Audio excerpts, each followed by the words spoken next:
Hi, I'm Dr. Boyce Watkins from FinancialJuneteenth.com, and you know that at Financial Juneteenth we encourage economic empowerment through financial literacy, entrepreneurship, and combating workplace discrimination.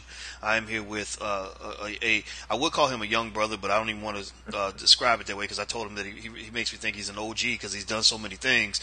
Albert Phillips. Albert Phillips is the CEO of MoreThanClothing.com. That's MoreThanClothing.com. But he's not just a businessman. He's also Afrocentric in terms of caring about black people in the United States and around the world. So he is a unique soldier in that way. And I want to reach out to my brother and ask him, how you doing today? I'm good, man. Blessed. Good. Well, I'm glad to have you here. Now, I guess we can start. Before we get to More Than Clothing, I want to start with where I originally got a chance to be exposed to you. You and I kind of run in that same space. We're both part of the Black Knowledge family, created by Jamal Brewer, who's a great visionary and a real good brother. We're both extreme admirers of Dr. Umar Johnson. No matter what anybody else says, we love what this brother's doing. It doesn't mean you agree with everything that a brother says, but it certainly means that we support him in his effort to build a school for black boys, and I know I'd support him to the end of time. But also, even going before that, you were one of the managers of a group of young girls that I was so impressed with called Watoto from the Nile. Now, I have talked about this group in a lot of different contexts. I'm talking about, I've told family members about them. I have talked to other artists about them. I interviewed a brother by the name of D1 who made a song about Lil Wayne, and it was one of the great hip hop songs of all time. Did you see that by chance? Yeah. And when I was talking to him, before the interview, I talked to him about Watoto. I said that's the only other video I've seen about Lil Wayne that did as well as his. Can you tell me about that group and what that group's all about? Sure. Well, Watoto from the Nile. Watoto is a Swahili word for children, so it literally translates into children from the Nile or of the Nile. And they are a great Afrocentric, community-centered, community-driven group of, it was young men and women at one point. Mostly right now is young women. And they do R&B, they do hip-hop.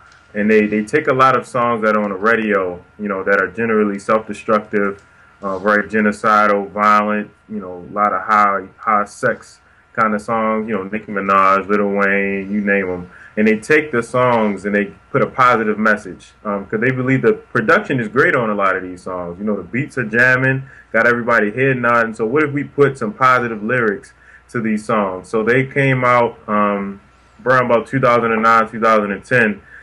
That's when the Lil Wayne record that they put out really took off. And none of us really expected it to take off. We put the song out. We knew it was something great. And we had remixed one of Lil Wayne's songs that was really popular at the time. And we put it out, and the internet just went crazy. It got on World Star. It got on a lot of these hip hop blogs and websites. They got a lot of press.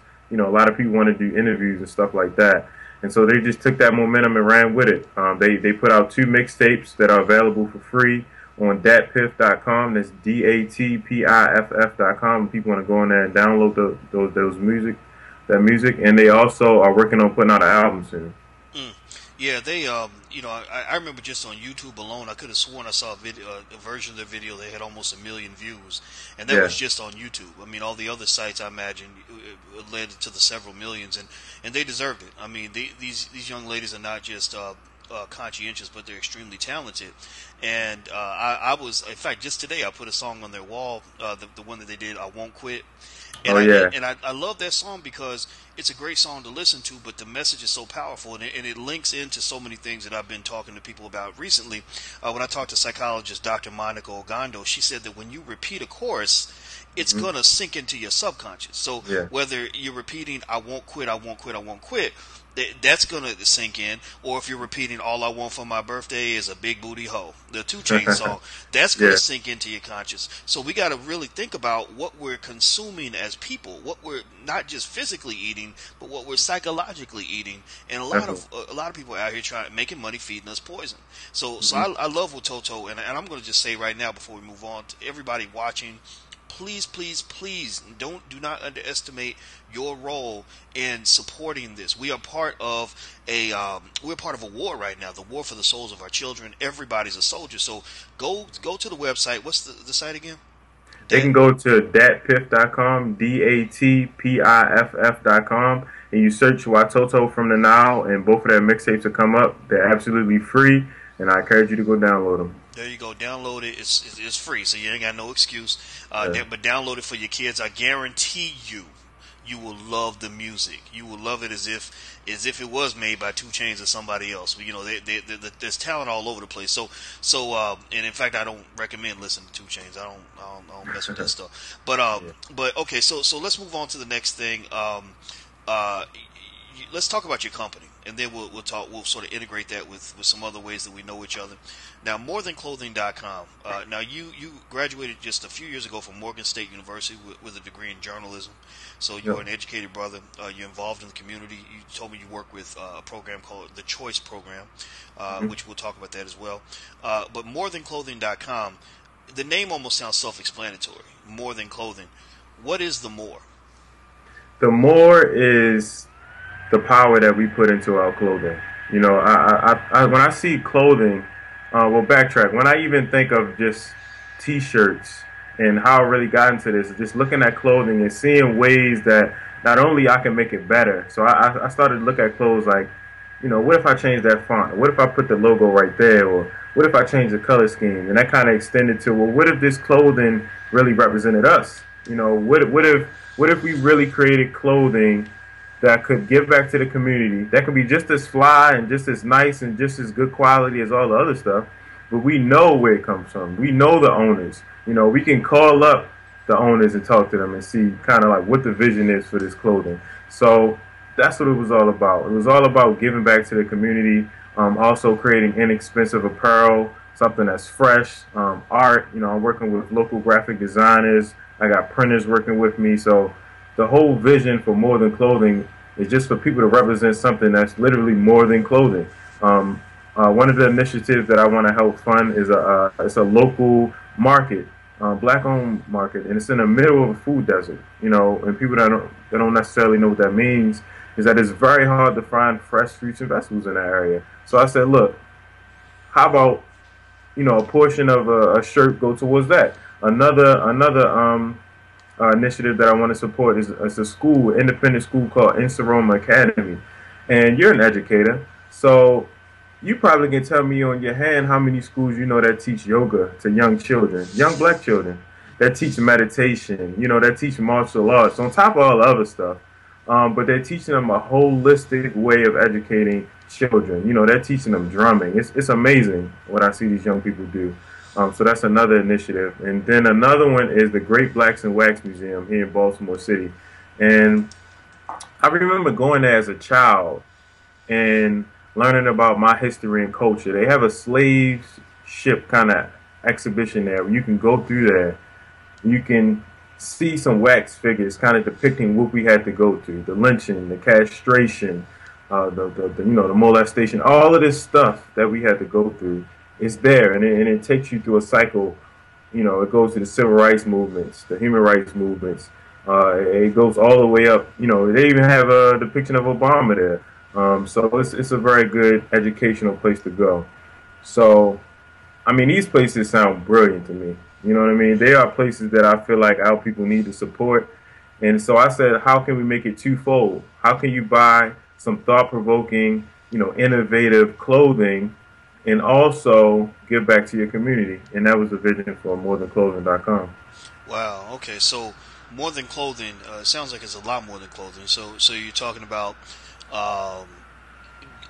creating a business that's built around returning some of that revenue to the community in terms of these projects that will enhance the lives of people around you. Now, when you talk about the getting the grocery store in the food desert, I understand exactly what you mean. We few years ago, we were trying to get a grocery store in a food desert in Syracuse, and it was a lot of work. I mean, we finally got it done, but it was very difficult, and I just couldn't understand why all these grocery store distributors didn't want to just go ahead and scoop up all that money that people were ready to spend in these neighborhoods, and also just when I look around Chicago, and I see certain areas where people are more impoverished, not only are the grocery stores lacking, but sometimes the quality of the store is just not what you see Yeah, when you go to the suburbs or to the wealthier side of town. And I think that development is it's a challenge, and it also sounds like it's an opportunity. Is that what definitely. you've noticed? Yeah, yeah. The market is up and running. I've seen the owners, and they're very nice people. It's a very nice place to go. They have most of the things that you find at your traditional grocery store or supermarket, but they're just in an area that really, really needs it, and I feel like they need, our support. Absolutely, absolutely. So how's your business going so far in terms of making enough money to do what you got to do? I know you're a young guy. You finished school not too long ago, and I don't know about you, but in my family, most of us were trained, like a lot of black people, to go to school, get an education, so you can get a job working for the white man. Yeah. What happened on your path, and what was your original plan, and did that change along the way for you? So going to college, initially I didn't know what I wanted to do. I just knew I liked to write. So I wanted to get in something geared towards writing. So when I went to Morgan State University and I got into the journalism program and I started to meet the professors and how they infuse journalism with black culture and history, which a lot of professors do at HBCUs in particular. But I just thought it was amazing, the stories that they told and the things that they went through, trying to report stories and try to cover different things involving our people. So I thought that was really cool. So I went to school for journalism. I did some freelance work for the Afro-American newspaper here in Baltimore, where I covered some great stories. I also did some online freelance work for News1.com. I have a piece that's in Enterprise Magazine where I covered a black-owned vegetarian restaurant in Baltimore City. Something that's unknown of. People think black people don't even eat vegetables. So Yeah, I thought it was a great most story. of the black people I saw today were eating chicken and ribs, Yeah, no salad. including myself. I can't even Yeah, talk. I yeah, did eat some salad and veggies, but I had my chicken and ribs. Continue, brother. My right. bad. No, no problem. So mostly when I graduated, I did a lot of freelance work in that arena. So then I kind of transitioned into nonprofit where I work now, like I mentioned earlier, for the Choice program, where I work with inner city youth, and I try to help them brush up on their professional skills. A lot of youth say that they want to get a job, they want to make money, they want to do this, they want to do that, but they don't even know how to interview well. They don't know how to do a resume. They've never done an application.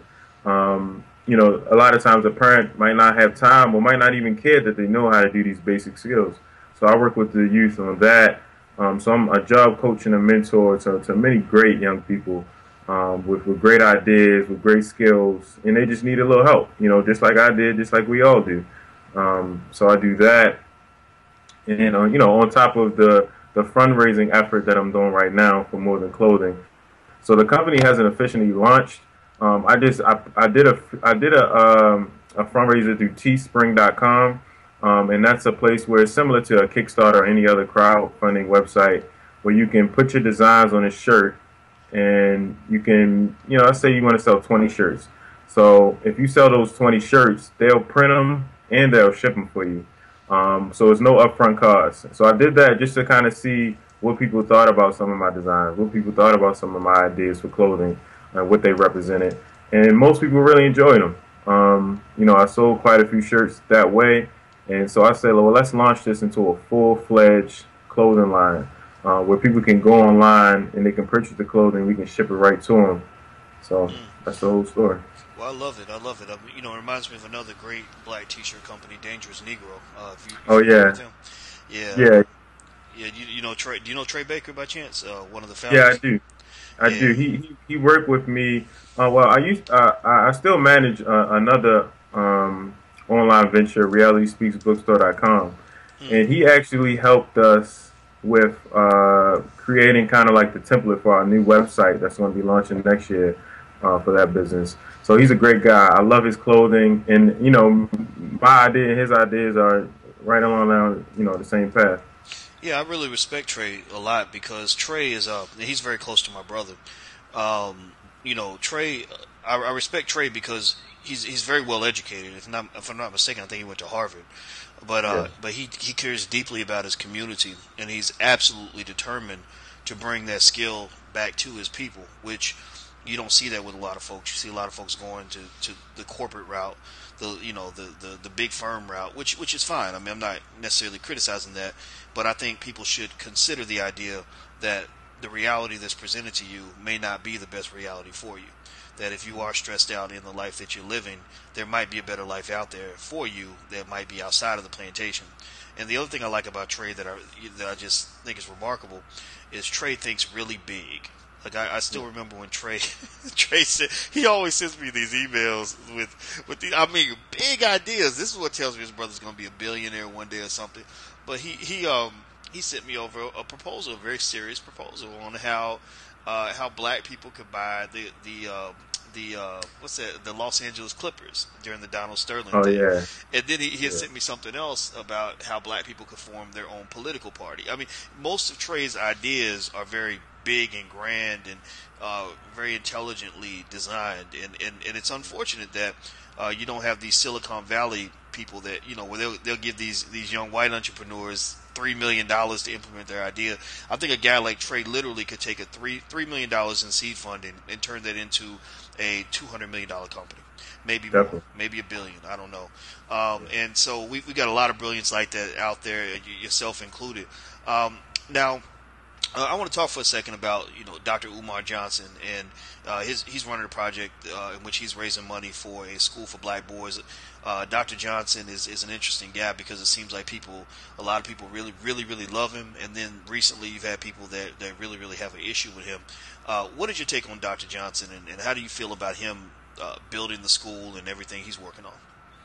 Well, I think Dr. Umar Johnson is a brilliant scholar. I think that he put out the work about the drugging of our youth, particularly our young boys, and I think he exposed a lot of information that people knew, but they just couldn't connect the dots. They couldn't see how, just like people, sometimes they can't see how the prison industry ties in with the educational system, ties in with the healthcare system, everything ties in. I think Dr. Umar Johnson does a great job at that, especially in his presentations.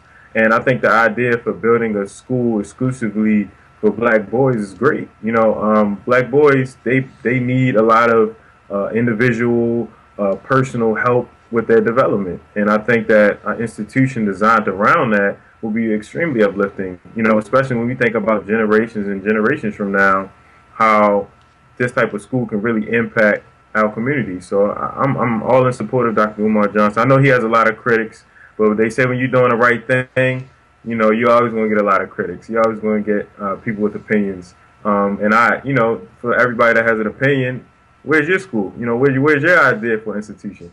I would love to see what you're doing, to kind of match, what this brother is dreaming. So I encourage everybody to check out Dr. Umar Johnson.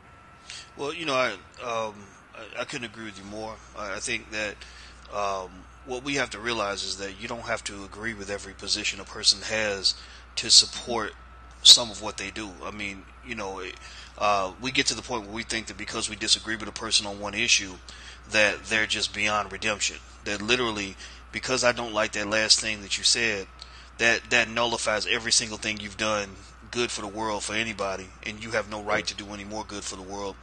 And I've had some. I'm bringing that up because Dr. Johnson's kind of in our circle, in our space. A lot of people hang out on the Black Knowledge page run by Jamal Brewer and some other people, including yourself. And Dr. Johnson is somebody whose content and work is constantly exposed there. And I think that's a wonderful thing because I think that if we don't support men like Dr. Johnson, we know society will not. We know that white America will not. And to some extent, you can almost argue that white America should not. Because Dr. Johnson does something that many black leaders do not do, which is he truly empowers black people. And when you're truly empowering black people, you are taking away, you're biting away at white supremacy. And so why would whites want to give away that kind of power? They've got the resources, they've got the political power, they're controlling everything, they're controlling us, they're telling us what to think, what to do, how to live. Why would they want to give that power away?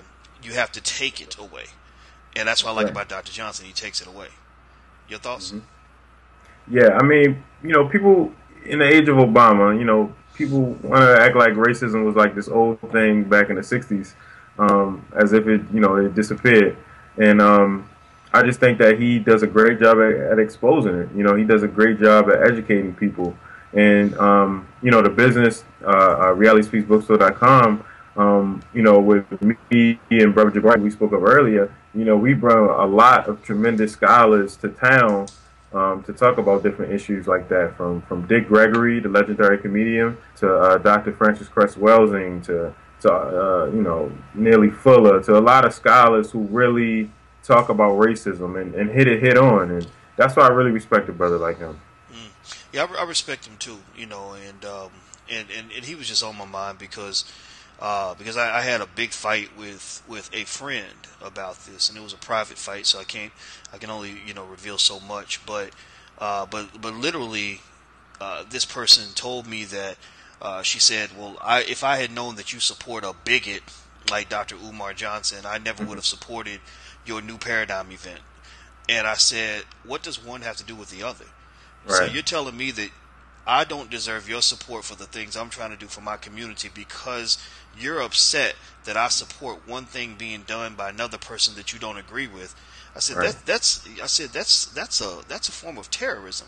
When you're going around destroying things that carry an ideology that you're not 100% in lockstep with, that's terrorism. I mean, what does a yeah, terrorist do? A terrorist blows things up and destroys that which does not agree with their ideology. yeah, So I said, you're trying to destroy, but you're not even trying to rebuild. You're not trying to replace this with anything that's equally viable. I don't see you out here trying to raise $5 million for black boys. You're right, working at your big cushy university, making your money teaching white kids. He's out here in the trenches trying to help these kids that really need it.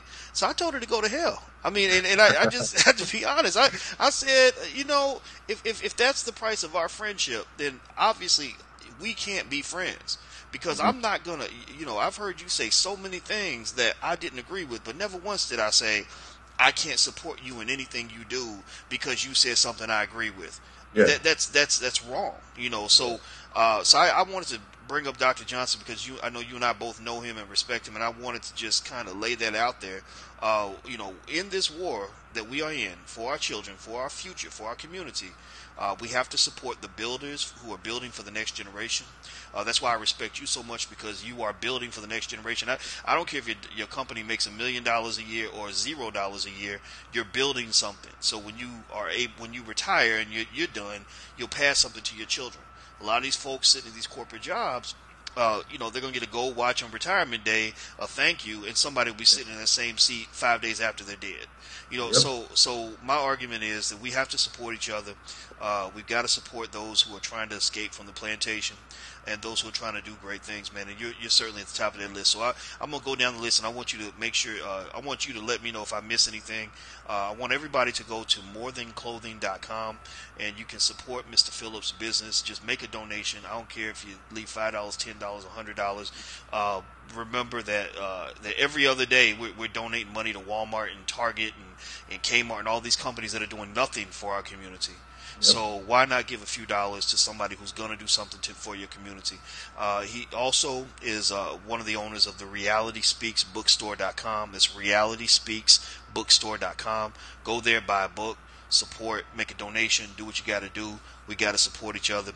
He's also one of the managers. He's just doing so many things. I literally had to take notes to make sure I didn't miss anything, so I didn't screw this up. The group is called Watoto from the Nile, and if I get a chance to edit this video, I might pop in a little snippet of their music so you can hear it. These young ladies are so talented. I wish I could put them on the radio in every station, every city in America, because believe me, if they were on the radio in every city in America, you would literally see 400,000 young black children living a different future than they're going to live by watching BET every other day. So please support all those three things. Join this fight. We are in this war. We need every soldier to show up. Don't be scared. I'll let you get the last word, brother. Do you have any other thoughts? Did I miss anything? Nah, you got it all, man. I just want to say I appreciate you for having me on the show. It's a great thing, great forum that I think our people need. Your Black World initiative that you got going on is great. I just want our people to really consciously make an effort to give back to your community. Even if it's not morethanclothing.com. You feel like, you know what, that's not the thing for me. I need you to go in your community, look around, look at the problems, look at what you can do, and do it. That's all I want to say. There you go. All right. You said it all, man. Well, I'm definitely honored to have a chance to talk to you, Mr. Phillips. Everybody, this is Albert Phillips. Please go check him out at morethanclothing.com. And also, if you have any other questions or want to reach out and connect, you can connect with me, and I'll connect you with him. And he's doing big things, so keep your eye on this brother. He's headed right to the top. Thank you so much, Mr. Phillips. I really appreciate your time. Thank you. And thank you all for checking us out at financialjuneteenth.com, where we encourage Black economic empowerment through financial literacy, entrepreneurship, and combating workplace discrimination. I'm Dr. Boyce Watkins, and until we meet again, please stay strong, be blessed, and be educated. We are gone. Peace.